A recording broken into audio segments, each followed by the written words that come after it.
Hello, welcome to today's Wealth Wednesday,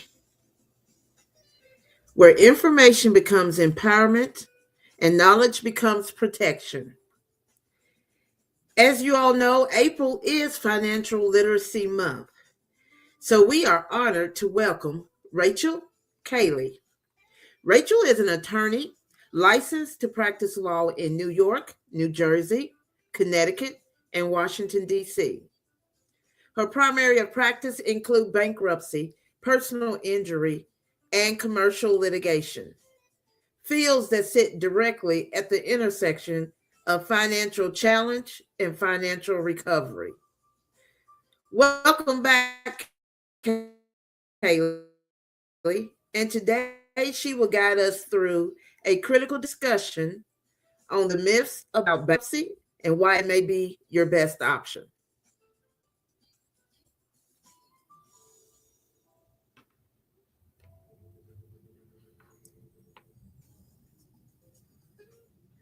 Welcome, Kaylee. How are you?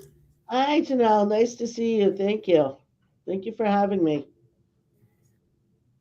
Well, we are so glad to have you back. You dropped such wonderful gems. We just love the information that you share with us, and we really appreciate your time.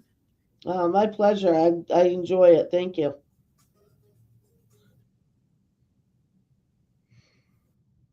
So, we're going to get right into it. Many people wait until financial stress reaches a crisis point. So, I want to start with the basics: the signs, the mindset, and the options people should understand early. So, what are early warning signs that someone may need to consider bankruptcy before their situation becomes unmanageable? That's a great question. So, most of my clients, and I think in general, bankruptcy clients in general, really come to the attorney after they just can't manage anything anymore. And it just creates more work, more stress for them, and more work for the attorney unnecessarily. I think, there's a lot of stigma attached to having to file bankruptcy.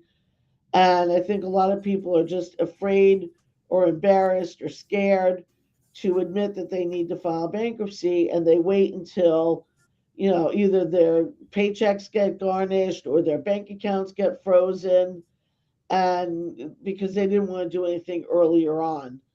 So it's very important to recognize some of the early warning signs that bankruptcy might be your best option. If you have spiraling credit card debt where you're barely paying the minimum and you're never keeping down the principal, if you're only paying the interest and the principal keeps going, or you're paying late fees and you had 5,000 in credit card debt and before you know it that becomes 10,000 in credit card debt, that's the time to start thinking about maybe you should be filing or at least considering bankruptcy as an option, because the earlier you do it, the easier it is and the less stress you have to undergo. So that's one of the warning signs. If you have been sued by by your credit cards, that's a good time to start thinking about maybe you need to file for bankruptcy. If you are considering a debt consolidation company, you really should consider bankruptcy instead as an option. If you have more than $10,000 in credit card debt, chances are a debt consolidation company is not going to do anything for you. Only your debt's only going to keep spiraling, and you're never going to pay it off. And the debt consolidation companies charge you lots of fees, monthly fees, to do what you can do yourself. And if you can't pay it off in just a couple of months, you really should consider, a bankruptcy as a viable option for you to avoid some of the stress and headache and loss of fees to the debt consolidation companies. A lot of them are very predatory and they charge you exorbitant fees. and they don't really do much of anything. So I personally am not a big fan of most of those debt consolidation companies, and usually they're not very successful. So those are some of the early warning signs that you might want to consider bankruptcy. Okay, thank you. So, can bankruptcy ever be a healthy financial reset rather than a personal or financial failure? Absolutely. I see bankruptcy as a path forward out of debt rather than a failure. I've had clients of every walk of life. I've had doctors, I've had lawyers as clients, I've had elderly, young people, middle-aged people, business owners. One of the main reasons people file bankruptcy: illness, divorce, taking care of a family member, unemployment, underemployment.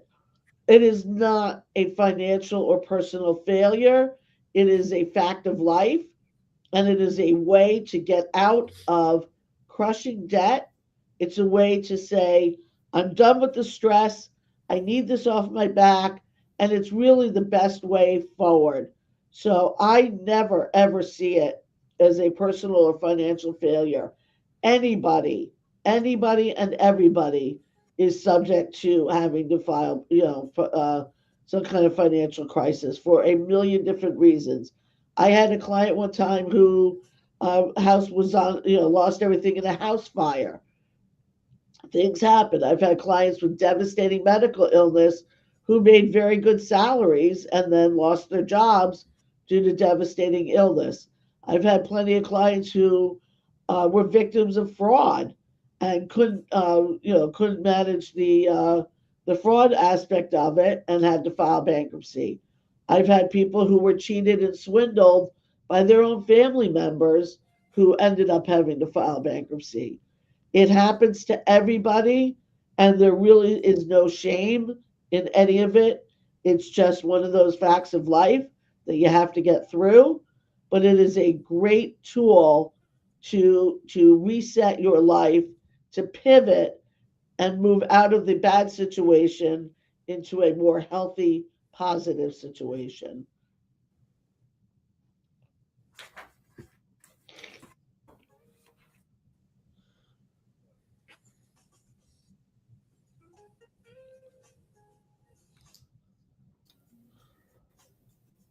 Okay. So, explain what are the seven and chapter 13 bankruptcy, and how does someone know which option fits their situation? So, chapter 7 and chapter 13 are for individuals. Very often people say, well, what about chapter 11? Chapter 11 is for businesses that want to reorganize and stay in business. Delta Airlines filed chapter 11. Toys R Us filed chapter 11. It's really meant for businesses. Chapter 7 and 13 are for individuals. Chapter 7 is known as liquidation. It is basically if you have any assets that are not exempt. Exempt means you get to keep the asset. If you have any assets that are not exempt, the bankruptcy trustee will take that asset, sell it, and use it to pay your creditors. Most people who file Chapter 7 are no asset cases where they get to keep everything, and there's really nothing for the trustee to sell, and you just get your discharge. Chapter 13 is where you have an asset that you generally an asset that you want to protect, namely primarily a house. So if you have a large amount of equity in a house, a condo, a co-op, or land that you may own, you might want to consider chapter 13. Chapter 13, you get to keep all your assets and you pay your creditors a payment plan over the course of a 3 to 5 year payment plan. In a chapter 7, there's no payment plan. In a chapter 13, there's a payment plan. But to qualify for a chapter 13, you have to have income over and above your expenses so that you can make a monthly payment plan. Not that many people qualify for chapter 13. It's a little tricky because you really have to have excess income. Now, that income does not have to be from employment. It can be income from employment, it could be income from Social Security, it could be income from rent, it could be income from a side hustle. You have like a side job. I've seen people who like regularly sell things on eBay and have extra income that way.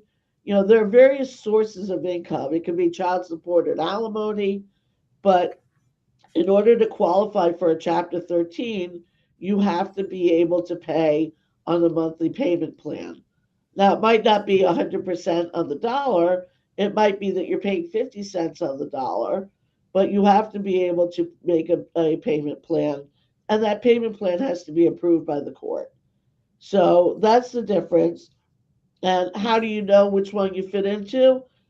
For Chapter 13, you have to qualify. And frankly, most people don't. Most people are a no asset case. And that's fine. A Chapter 7 is quick, it's easy, and you don't have to worry about a payment plan. And 99% of the time, you get to keep everything you own. Most of the time, people don't have the kind of assets that would get taken in a Chapter 7. So that's basically the differences, and that's how you know which one you qualify for.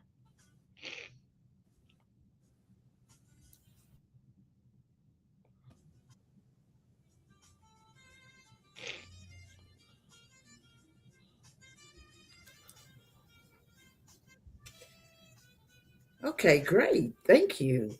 Um, Now that we've covered the fundamentals, let's talk about what's happening right now in the real world because today's economic climate is changing how people experience and approach financial hardship.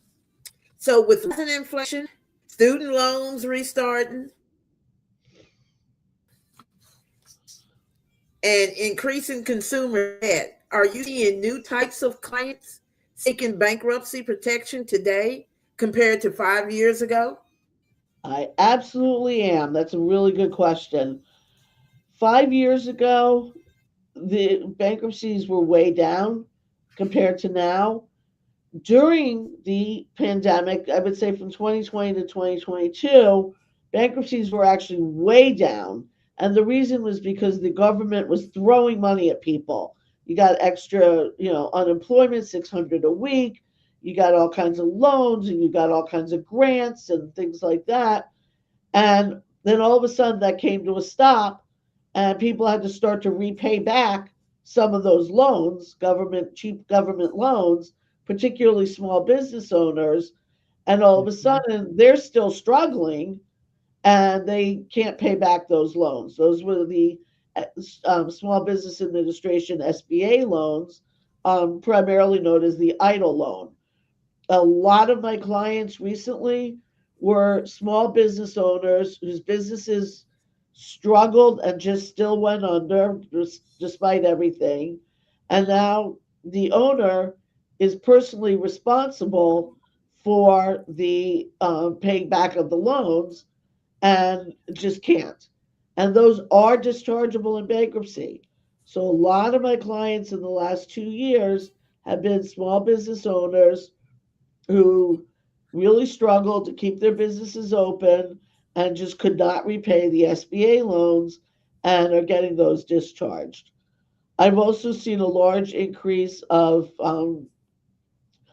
people who are gainfully employed with decent incomes, but the cost of living has just become so expensive with the cost of food going up and the cost of gasoline going up.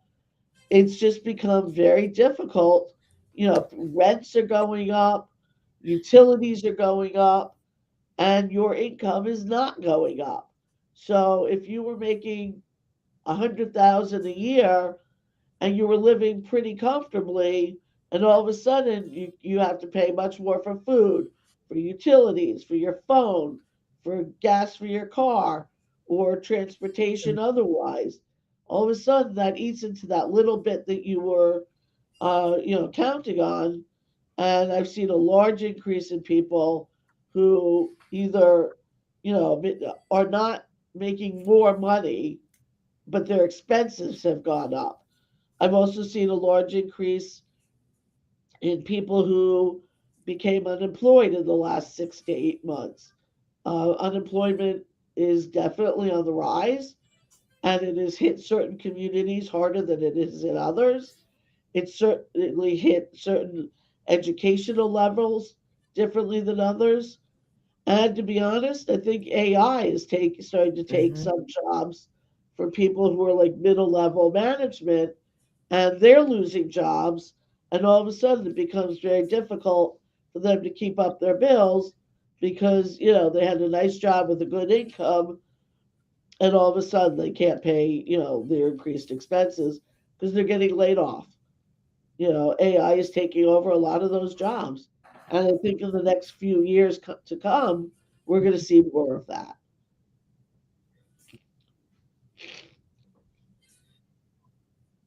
Hmm. It's an increasing problem, and Okay, unfortunately, building on what you just shared. go ahead. I'm sorry.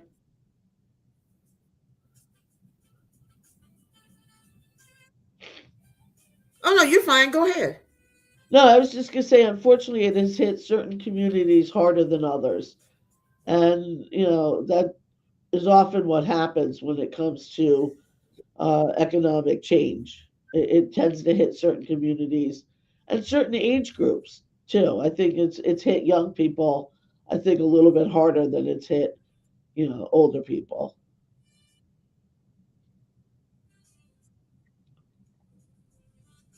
Yes. Yes. So building on what you just shared, what are the biggest myths people believe about bankruptcy that stop them from getting help sooner? Well, I think the biggest myth is that, and I hear this all the time when people finally come to me, is that they're afraid, first of all, that they're going to lose everything they own. And that's just not true. I think a lot of them are afraid they're going to lose their car, their house. I think a lot of them are afraid that there's like this stigma with bankruptcy. But, the truth is, I've had clients who file bankruptcy from across the board. Every single race, religion, age group, doesn't matter. Like I said, I've had doctors and lawyers before as clients. It happens to everyone. So I think that's one of the biggest myths. I think also that a lot of people feel like if I file bankruptcy, I will never get out of it. I will never recover. It's the worst thing I could ever do to your credit score. And again, that's just not true. And in fact, on average, within a year after your bankruptcy discharge, on average, most people's credit scores go up about 100 points. And the reason is because they got rid of all that debt. Now, bankruptcy will stay on your credit report for Hmm. 10 years, but usually after the first 2 years, most lenders don't really pay much attention to it. The first 2 years are a little more tricky, but after that, it's usually largely not strongly considered. Now, with that said, during the first 2 years, you will probably, if you try to get a car loan or a mortgage, you will probably pay a higher interest rate than somebody else. But the chances are, if you're at the point where you had to file bankruptcy, chances are your credit score wasn't very good anyway, and you're already going to pay higher interest rate because of that.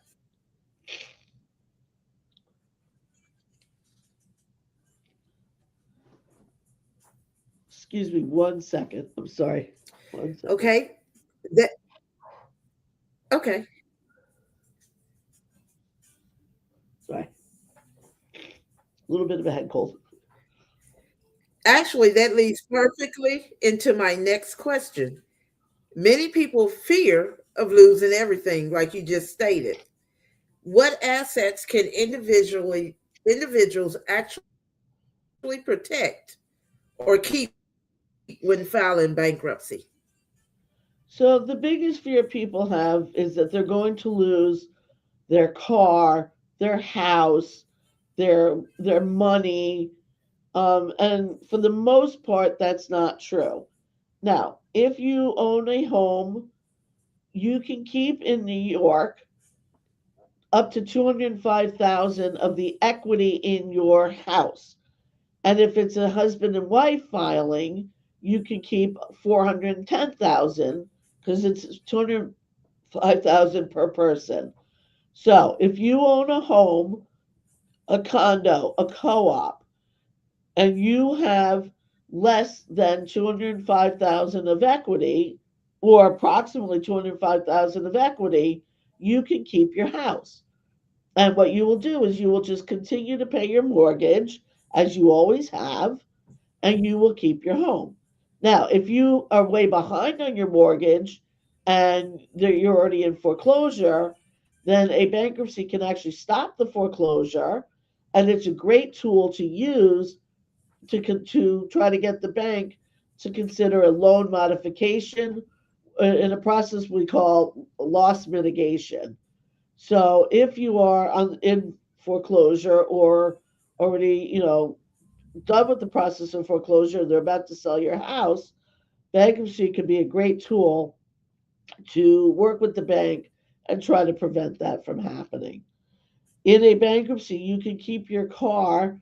I believe it was recently raised to $7,500 of the value of the car. So if you own a car and you're financing the car, and you don't have much equity in the car, then you can continue to pay Mm-hmm. the car finance and keep the car. If you have a car lease, you actually technically don't own the car and you can keep the car and just continue to pay on the lease. So again, for both those circumstances, which is what most people are in, you can keep your car, continue to pay the finance or the lease, and keep your car. Now, I've had some clients who were leasing and no longer wanted the car, and they can surrender the car to the leasing company. And if they still owe money, that's called a deficiency. That will get discharged in the bankruptcy. You won't have to pay it. So, again, bankruptcy can be a great tool if you own a car. Mm-hmm. Other assets that you can keep. If you have an IRA, a pension, a 401k, or whatever the teacher's retirement fund number is, I forget, you can keep all of that money. There is no limit how much you can keep. I've had clients with an IRA worth $500,000 and they keep the entire thing. What I've seen happen though is that sometimes people will take money out of their pension, their 401k, their IRA, and unfortunately, as soon as you take the money out, you've converted it to non pension money and then it's no longer protected. So if you are considering taking out money from your 401k, from your IRA, please consider not doing that because as soon as you do that, it's no longer protected. Keep the money in your pension, keep it in your 401k, and talk to a professional, talk to a bankruptcy attorney, talk to an accountant about finding other ways to pay the debt without touching your protected asset. You can also keep cash up to a certain amount depending on your circumstances and depending on whether or not you own a house. Um, so that's an individual circumstance.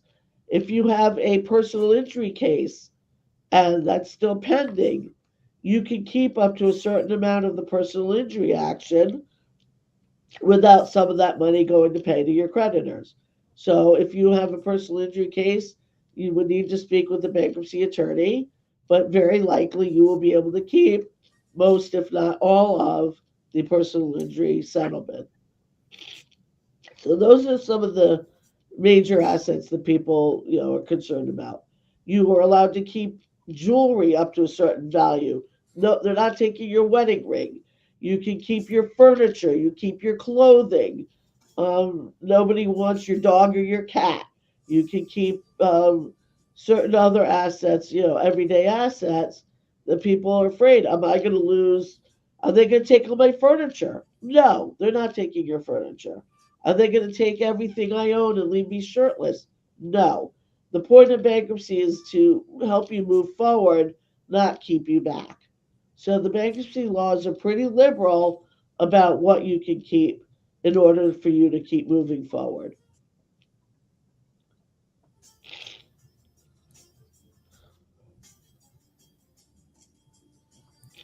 Okay, so now let's shift the conversation a little bit to entrepreneurs and professionals because financial challenges look very different when your income, business, and personal finances are all connected. So, given from your experience on the front lines, how does bankruptcy impact entrepreneurs, small business owners, or side hustler earners differently than traditional employees? Well, one of the biggest ways is having to consider what the person's income is. So, a traditional employee gets a regular pay stub, they get a W 2 at the end of the year, and it's very easy for me to calculate their monthly income. It's much different when you're a small business owner, an entrepreneur, or even just doing, a little side hustle, because that income is not, consistent generally. So it becomes more difficult to calculate your monthly income. Also, if you want to stay in business and you need to file bankruptcy, you have to consider whether your debt is personal debt, business debt, or a combination. Now, sometimes, small business owners will take out loans, whether they're government loans or private loans or bank loans, to help keep their businesses going. And very often, when you do that, the business owner has to personally guarantee the loan. So that means that if your business goes under, you're still personally responsible for that debt. And that's when, filing for personal bankruptcy can really make a difference. If your business is going under, a lot of times I'll have people ask me, can I file bankruptcy for my business? Well, generally, if your business is going under, you don't need to file bankruptcy because a business doesn't get a discharge. The case just gets dismissed. And the only time really that you would file bankruptcy for a small business that's going out of business is if there are a lot of assets like inventory or machinery or equipment, and you want those to go towards the debt so that you're not personally responsible for or responsible for less debt.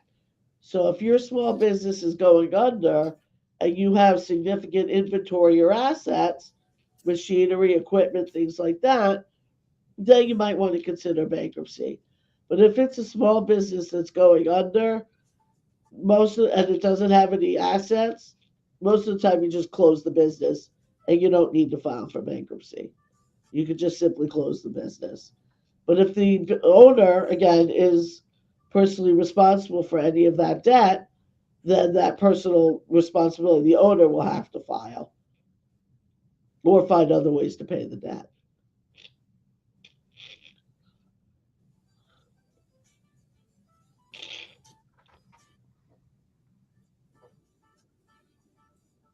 Okay, with that insight in mind, you already answered the next question, and it was, can filing bankruptcy help save a struggling business?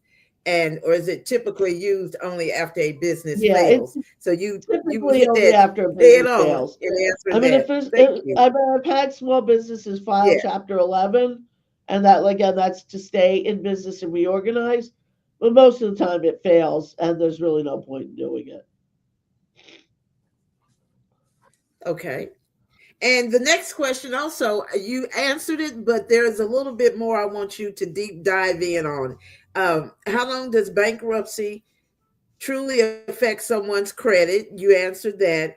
And what practical steps can people take to rebuild faster? That's what I want you to deep dive in on. Okay, good, very good. So, when I, meet with my clients and I, help them through the bankruptcy, I explain to them the process and the procedure of what's going to happen. Generally, I tell them the absolute hardest, most difficult part about bankruptcy is saying, I need to do this and making that phone call to me.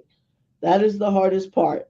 When they come to me and they sit in my office for the first time and we do the intake, I say to them, listen, I don't make promises except I promise you that when you go home tonight, you will go, ah, and you'll feel like there's a way out.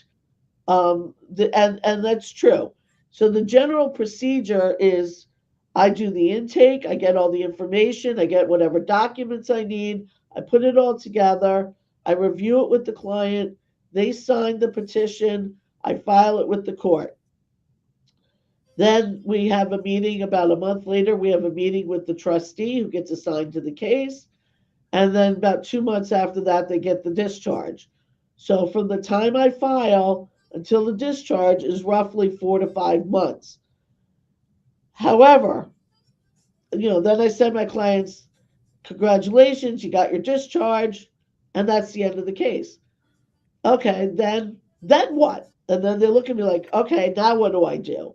So this is the part that answers your question. I do credit post bankruptcy counseling, and I help my clients, and I don't charge for this. I help my clients find ways to start to rebuild their credit in a slow, responsible, sustainable way so that they can rebuild and they can move forward and not end up as my client 8 years later. Because once you file Chapter 7 bankruptcy, you cannot file Chapter 7 again for 8 years. Now, during that 8 years, they get, especially in the beginning, they will get all kinds of credit card offers. And the reason is because they got rid of all that debt, and the creditors know that for 8 years you still have to pay them. So there are lots of things that people can do to move forward with their credit. One way is if you own a house is to continue to pay your mortgage on time. That's a great way to rebuild your credit. Another way is to, if you own a car or leasing a car, to continue to make your car payments or lease payments on time every month. Another thing people can do, I suggest, is they get something called a secured credit card. A secured credit card functions like a regular credit card. You put money into an account with the bank. Usually it's 500 or 1,000. Your credit limit is the amount that you put in, and the secured interest is the amount of money that you put in. Then you use the credit card, you pay it off in full every single month. You don't miss payments and you pay it in full. Use it for groceries, use it for gas for your car, use it for, knickknacks or whatever you need at CVS or something like that. Pay it in full. And usually after 6 months to a year, they will convert it to a regular unsecured credit card. But that's a good way to manage your money because your limit is small, and it's a good way to get in the good habit of paying in full every single month and watching your spending. So that's another way I advise people, to start to rebuild their credit. Also, fairly recently, the law has allowed landlords to report your on time rent payments. Not every landlord will do it, but you can ask your landlord, will you please report my on time payments to Experian, Equifax, and TransUnion, the credit reporting agencies, and make you pay your monthly rent every month on time. And that's another way to start to rebuild your credit. So there are lots of options, lots of things you can do. And you want to do it in a slow and responsible way. You want to start to rebuild your credit over time. You don't need to do it immediately. And usually, like I said, after about 2 years, usually after that, if you've rebuilt your credit, generally most people who are, if you're applying for credit, will kind of ignore the bankruptcy. So those are really the best ways to maintain good, healthy habits, rebuild your credit slowly and in a responsible manner. Okay. So, given what you're seeing with clients today and with the trend of student loan debt, can you deep dive and drop some gems on that? Um, a That's lot, a tough there's a one lot of because myths. Yeah, that's a tough one because unfortunately, student loans are not dischargeable in bankruptcy yet. There's a lot of push to make them dischargeable in bankruptcy. That has not yet happened. So, unfortunately, you cannot discharge your student loans under most circumstances. In 31 years of practice, I have never seen a situation where student loans have been forgiven. There are very narrow exceptions where it will be forgiven, but I have never seen it. It's so extremely rare.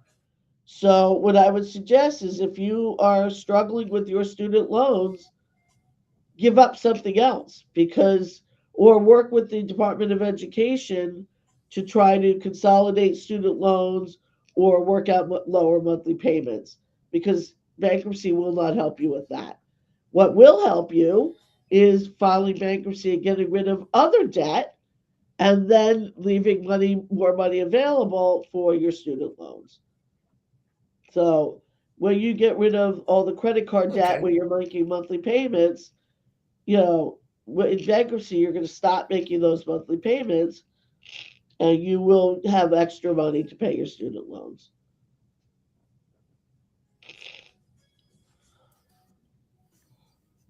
Okay. Now that we understand that, appreciate that. Um, since you practice across New York, New Jersey, Connecticut, and Washington, D.C., are there important legal or procedural differences people should understand depending on where they live? Yeah, so I am licensed in all four places. I actually only practice in New York and New Jersey. So I can really only speak to those two. But what I will say is there are very big differences between New York and New Jersey in filing bankruptcy. So bankruptcy is governed by federal law, and there are federal law exemptions in bankruptcy, such as, for instance, we were talking about a house. The federal law only allows approximately $25,000 of equity, which is very low. New York State allows for $205,000 of equity, which is a much easier way to keep your house. New Jersey, however, so in New York, you can choose whether you want the New York exemptions or the federal exemptions. You can't do a mix of them, but if you own a home, usually we pick the New York exemptions because they're much better for a homeowner. If you don't own a home, usually the federal exemptions are much better, and we will pick the federal exemptions. However, in New Jersey requires that you use only the federal exemptions. So if you own a home in New Jersey and you have a lot of equity, more than $25,000 of equity, you're going to lose your home, or you'll have to work out some kind of a payment plan with for your home. So New York is much more generous with homeowners than they are in New Jersey. I can't really speak for Connecticut or Washington D.C. because even though I'm licensed there, I haven't practiced there in many years, so I haven't stayed on top of it. I believe Connecticut allows you to choose the Connecticut exemptions versus the federal. I know New Jersey does not allow that, but that's a big difference in New Jersey. So for homeowners in New Jersey, it becomes much more difficult to file bankruptcy than it is in New York. New York is much more generous with that. Okay, thank you for breaking that down so clearly. So, looking ahead, what financial trends or economic warning signs make you believe we need to understand bankruptcy protection in the next few years? Well, like we said before, I mean, unemployment is on the rise. I think the trend of AI taking over certain jobs is definitely something people need to be aware of because if you have the type of job that is likely to be taken over in the next 5 years, you need to be financially prepared for that. There are lots of other ways to protect your job, but that's something you have to think about for the future. And I say for the young people, young generation, like my son who's 21, if you're considering certain jobs, you might want to consider, is this a job that's going to be around in 5 years or 10 years? Or is this something Hmm. that AI is going to take over? And, it's a sad situation, but it's really, unfortunately, something I think a lot of younger generation people need to consider. I think considering jobs like the trades, where plumber, electrician, welding, something like that, is far less Hmm. likely in the future to be taken over by AI than even, let's say, an attorney or accounting or middle management or something like that, because AI is unfortunately heading in that direction. So, we need to all consider stuff like that. And if you're older like me, um, warning signs of things like, do I have enough saved for my retirement? Is my retirement, going Hmm. to run out too quickly? If we're living on a fixed income, can I afford to live on a fixed income? So I think if you're in your 40s and 50s, that's something you need to give great consideration to, because you may end up in bankruptcy if you can't afford. A lot of my older clients are on fixed incomes and they manage money fine, but they just cannot afford to live on, a fixed income. You also got to consider your health. Are you someone who's likely to have major future health problems? A lot of people file bankruptcy due to debt. I mean, I'm sorry, for medical reasons. I've had clients with devastating medical Hmm. who, did fine otherwise, made good incomes and worked hard and lost their jobs due to devastating, due to cancer or lupus or, heart disease or other, serious medical issues, who used to make good money. So you want to consider your health, Hmm. not just for health reasons, but for financial reasons too. And that's something that can affect people of all ages.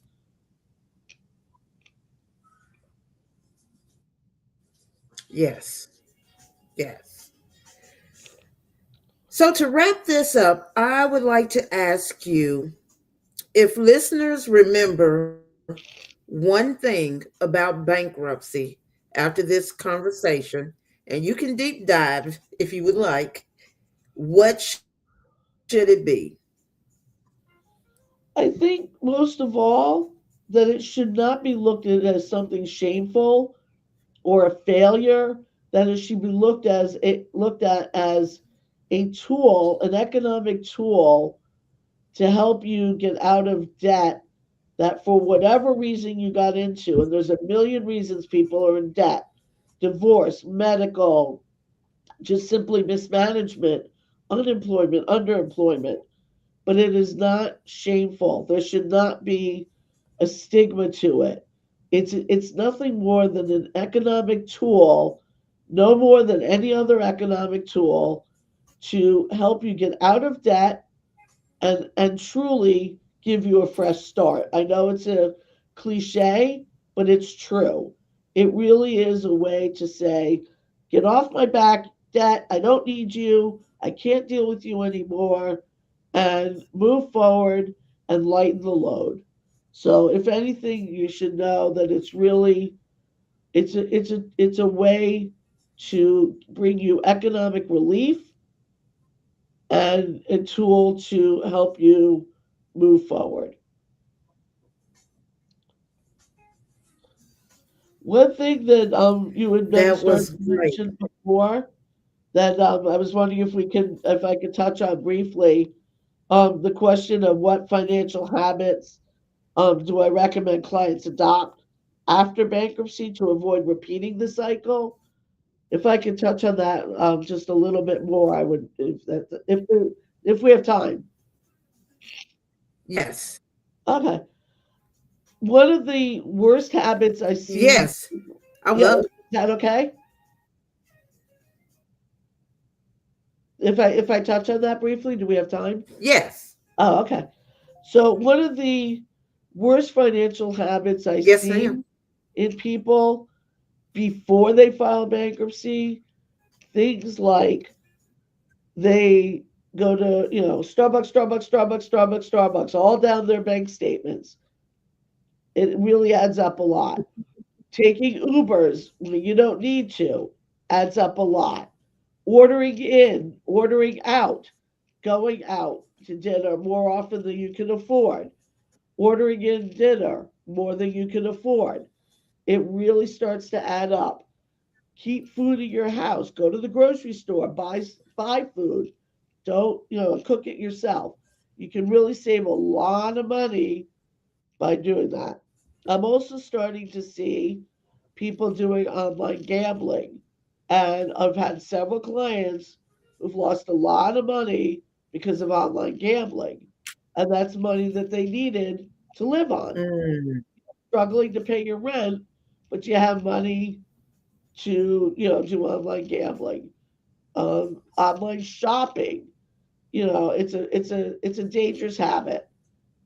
People, most of us are compulsive shoppers, and you go online and you're browsing through things, and you're like, "Ooh, I like those pants. I like that purse. I like those shoes. I'm gonna just buy it."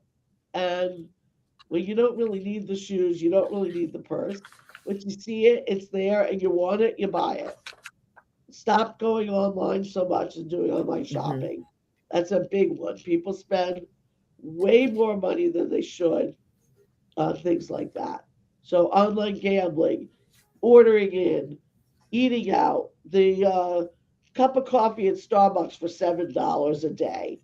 Start to be mindful of your spending habits, and each month look through your bank mhm, statement and say, "Oh my God, did I really spend this much on coffee that I can make myself at home?"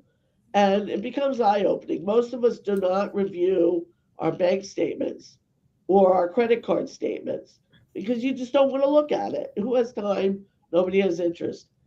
Each month, you really should be reviewing your bank statement and your credit card statements to see what you've been spending, how much, and what you've been spending it on. So I think it becomes eye opening. I've had a lot of clients who are smokers, and I'm never going to sell a smoker to quit because they will not quit until they're ready. But if you start adding up how much you really spend on cigarettes, if you're honest with yourself, maybe you can at least cut it down. So I've had many clients who spend 500 or 600 a month just on cigarettes. Keep track of how much you spend on smoking and see if you can cut it in half. Save a lot of money that way. These are habits you should be aware of after you file bankruptcy and before, so that you don't get back into the bankruptcy mode again.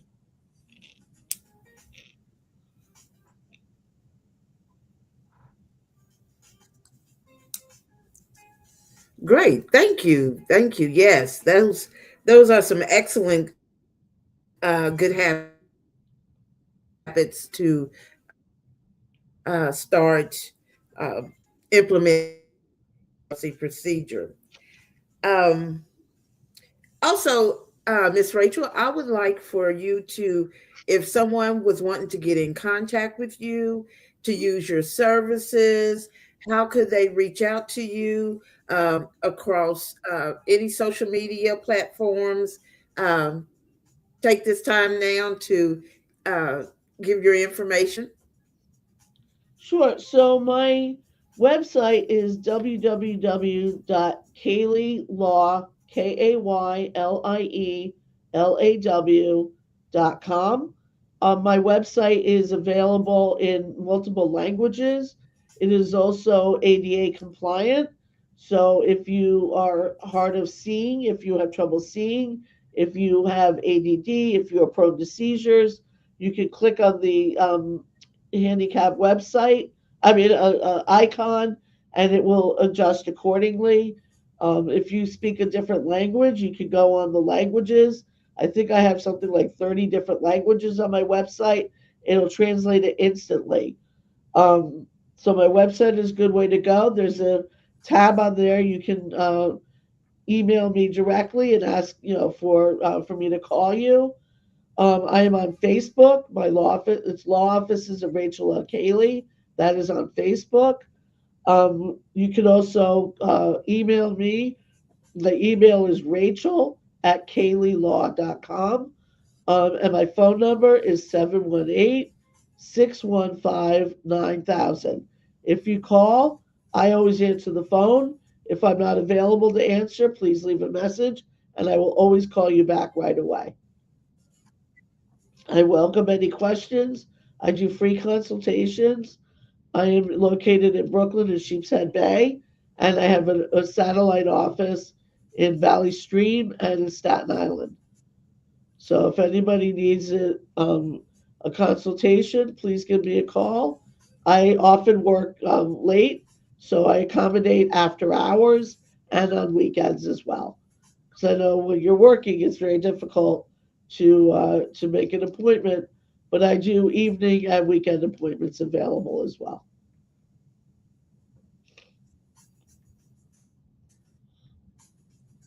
Great. Thank you so much. And what I will do is I will go into the comments and also put your contact information in there so everyone can have it at their fingertips.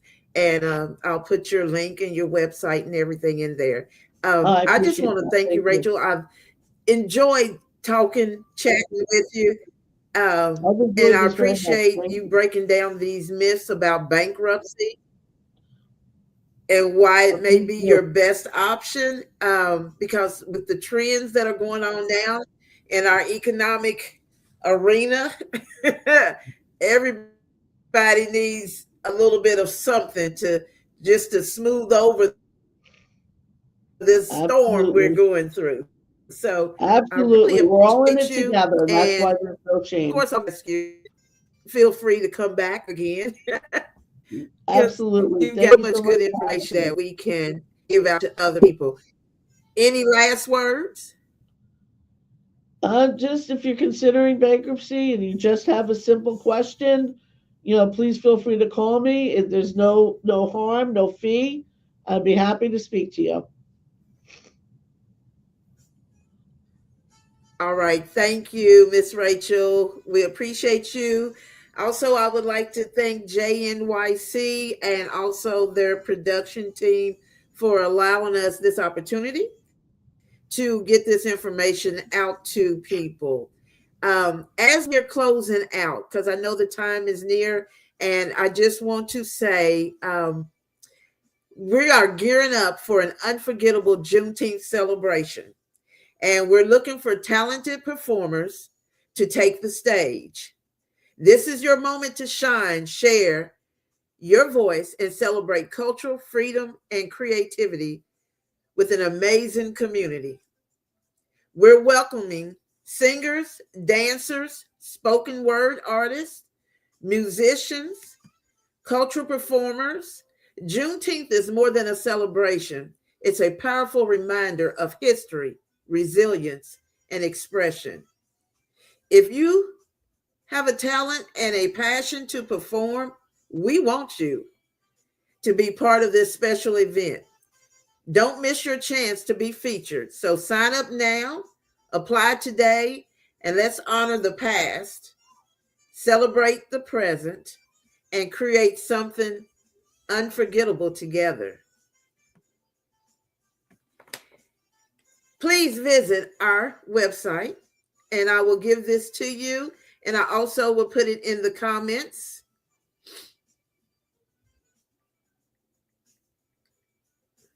It is juneteenthny.com. You can go to our website and you can fill out all the information if you would like to become a part. And it is showing here where you can register, juneteenthny.com. We have the Black Kings Gala, the virtual summit, the parade, fashion show, and festival coming up. So please go visit our website and come and be a part of a very wonderful community. Thank you. Have a blessed evening.